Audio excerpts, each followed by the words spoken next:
From Hollywood, it's time now for... Johnny Dollar. I have your call to the Corazon de Los Angeles Hospital in Tijuana, Mexico. Good, operator. One moment. Hello? Oh, this is Dr. Fernando Hernandez. I'm Johnny Dollar, investigating the wreck of the yacht, the Jolly Roger. The only survivor reported was a cabin boy, and I understand he just died in your hospital. Yes, but under most unusual circumstances, Senor Dollar. That's exactly what I wanted to know. Also, Senor, there are some things he told me earlier that I think you ought to know. Doctor, I'm on my way down there to Tijuana to see you.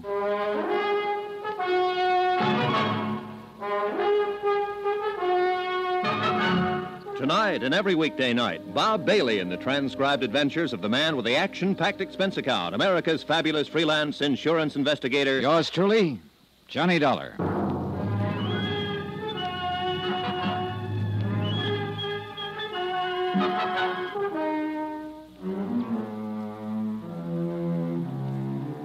Expense account submitted by Special Investigator Johnny Dollar. Location, San Diego, California. To the Universal Adjustment Bureau, Hartford, Connecticut. Assignment, the Jolly Roger fraud. $460,000 worth of palatial yacht going down to Davy Jones's locker. Expense account item 9, 40 cents, telephone call. To the hospital in Tijuana from a phone booth at Coast Guard headquarters here in San Diego.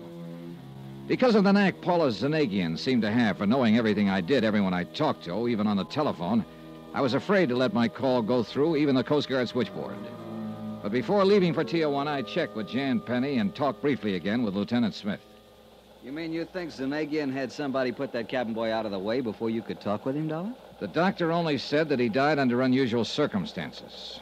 But yes, that's exactly what I think. What's more important right now is that apparently the lad told the doctor a thing or two before he died. So I'm going on down there. You want to use my car? Well, Zanagian seemed to know I was going to use it before. He'll probably expect me to use it now. So you better give me a rental car. Have it delivered to my hotel, service entrance, under your name. Okay. Zanagian made no bones about it when I talked to him. He's having me tailed. And he'll probably try to do the same thing to me that he did to Bert Parker, once he's sure I'm trying to block his $460,000 claim. Dollar. But me, I aim to stay alive.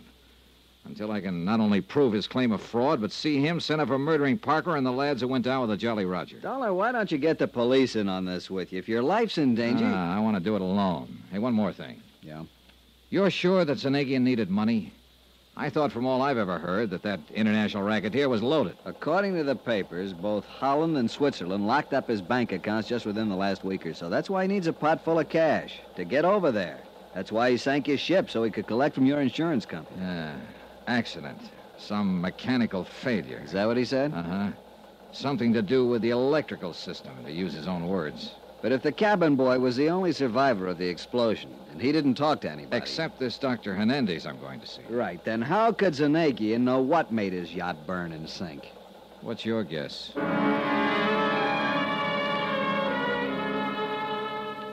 Expense account item 10, $50, deposit on rental car. On the way back to the hotel to pick it up, I kept looking for somebody that I could identify as the tail Zanagian had put on me. But if he was there, I couldn't tag him. And as I drove the few short miles from San Diego to Tijuana, I began to wonder if maybe I was just too small fry for Paula Zanagian, shipping magnate, munition maker, international spy, to bother with.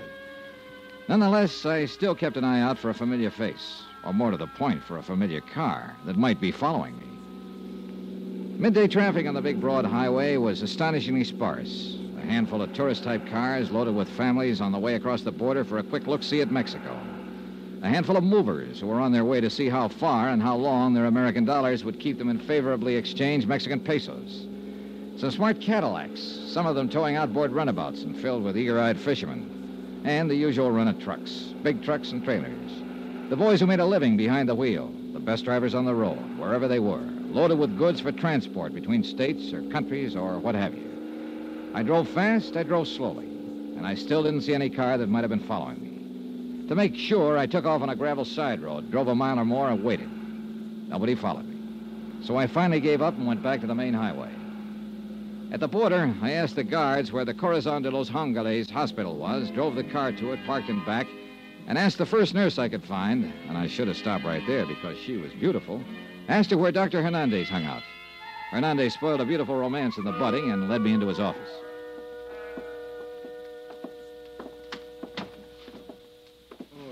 Please to sit down, Senor Dollar. Thanks, Dr. Hernandez. I'm so glad you've come. We here at the hospital, I must confess, were somewhat concerned when the fishermen brought in the poor young cabin boy who survived the wreck of the... what was his name? The Jolly Roger. Yeah, that's right. Zanagian couldn't have picked a better one. So? Jolly Roger's the name of the flag that pirate ships used to fly, skull and crossbones. I suppose you know. See, I know. He was a glorified pirate preying on the whole world. I'm a student of history, senor, modern as well as ancient. In his small, selfish way, I realize that Paulus Zanagian has looted the whole world. A dangerous man. You say you were worried when his cabin boy showed up. Because there was a man who called and wished to visit him. Insisted on it. Oh? See, but... Of course, because of his condition, we could not permit it. The explosion of the ship had done a great deal of damage to his small body. When he was brought in here, I could see that immediate surgery was necessary to save his life. Well, go on, Doctor. So I operated. And as I did so, realized that divine providence would permit me to save the life of this poor unfortunate. My operation was a success. But you told me over the phone that he died. We are a poor hospital, and usually we're not able to provide such things. But I appointed a special nurse to look after Doctor, him I'm while sorry. I ordered that man who would not give his name but who insisted on seeing him be kept away. Doctor, you said... However, 2 hours ago, the nurse left him only for a brief moment and only to inform me of the remarkable improvement he'd made. Look, and Doctor... when I entered his room, he was dead. Look, Doctor, I'm sorry if you lost your patient, of course, but you told me over the phone that there was something unusual about his death. That's why I came down here. He would have lived. He would have lived, Senor Zola. Yes, I know. Except that someone got into the room with him during the brief moment he was left alone. Got into him and killed him with this. Well, what is it? A knitting needle? I think so. He would have been well again, Senor, but he was killed. Murdered. Have you told the police about this? See, and they are what you call at a loss. Oh, brother. Well, how do you think I feel? I was going to tell them what I knew about the unfortunate boy when your telephone call came. Then I decided perhaps I'd best talk to you first. Well, just what is it you know about him? It is what he knew about the sinking of the boat. The Jolly Roger. See, thanks to adrenaline and other stimulants I administered even before we began the anesthetic for the operation that saved his life. Only it didn't stay so long. See, he regained consciousness long enough to talk with me. He talked a great deal. Well? Well, Doctor, what did he tell you? My notes. I kept very careful notes in this drawer, and What is it, Doctor? What's the matter? the notes I had, they're gone. Gone? Here. I kept them here because I knew they'd help to solve the crime of the sinking of the ship.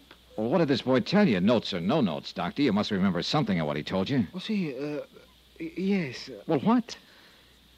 That he'd seen a strange device taken aboard the ship. He was young and curious, as all boys are. Yeah? That only the captain of the vessel had handled it, had taken it to the engine room. That he had inquired about it and been told to mind his own affairs. Well, what kind of a device was it? Did he tell you? Like a clock, he said. A Huh? clock on a large box, like an alarm clock. It was set for 2:35. He hold everything. That was the time the Coast Guard patrol plane saw the explosion. I knew that. All right, go on, Doctor. That, Senor Dollar, is all. Well, I don't know about you, but it sounds to me like Zanagian or one of his men or both planted a time bomb in the engine room of that yacht. See? No. Now, wait a minute. Yes? If the captain knew about it... Hey, look, Doctor, the U.S. Coast Guard reported that the only survivor was this cabin boy. Now, surely the captain wouldn't have let himself get blown up. Oh, no, he would not, except for one thing. Yeah? And I tell you only what I know from the cabin boy. Oh, yeah, what's that? This trip was a test. Before the ship, the yacht, was to go on a long trip. It had many new devices on it. Uh-huh. A large, tall mast for what you call a radar. Yeah, go on.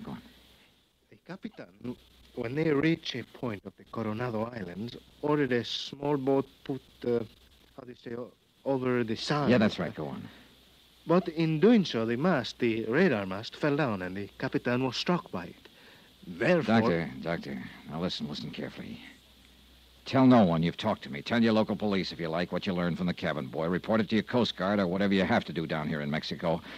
But don't, under any circumstances, let anyone know you've talked to me. I do not understand, senor. You wonder where your notes on the cabin boy are? Well, if you ask me, Zanegian is looking them over right now. Impossible. Nothing is impossible with a guy like him. Now, what I'm getting at is this.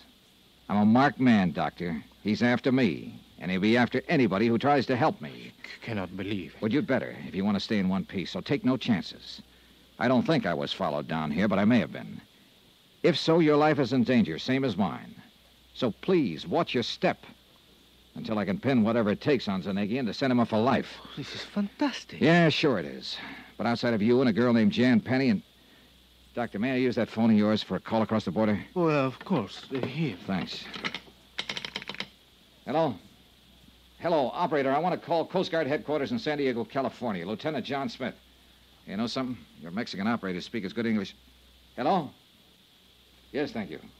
You seem alarmed, Senor Dollar. Are you Doc, sure I just that... hope you find no cause for alarm before this mess is over. But I say it again. Watch your step. The mere fact that you've talked with me that... Hello?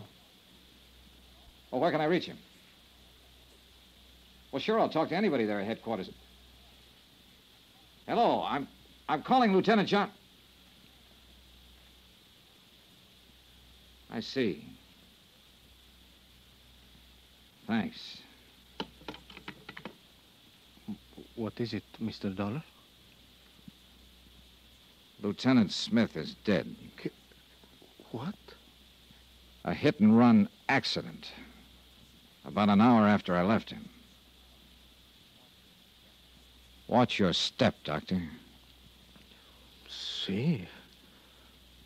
And you too, Senor Dollar.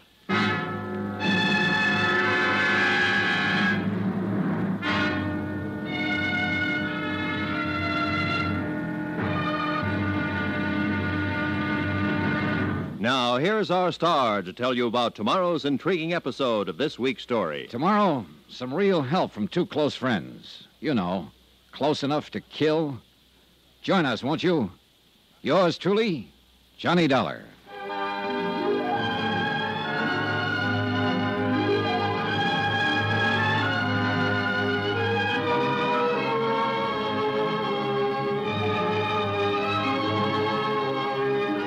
Yours truly, Johnny Dollar, starring Bob Bailey, is transcribed in Hollywood.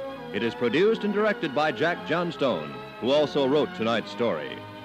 Be sure to join us tomorrow night, same time and station, for the next exciting episode of Yours truly, Johnny Dollar. Roy Rowan speaking.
It's the most wonderful time of the year, Christmas. And what better way to get into the holiday spirit than with a Minky Couture blanket? Whether you're gathered around the tree with loved ones, roasting marshmallows by the fire, or just looking for a cozy way to stay warm on a chilly night, Minky blankets are the perfect addition to your Christmas festivities. With a wide range of festive designs and colors, you can find the perfect blanket to match your holiday decor or gift to your loved ones. So this Christmas, make your holiday even cozier with a Minky Couture blanket. Head to minkycouture.com now and find your perfect blanket, just in time for the holiday. Happy holidays from Minky Couture.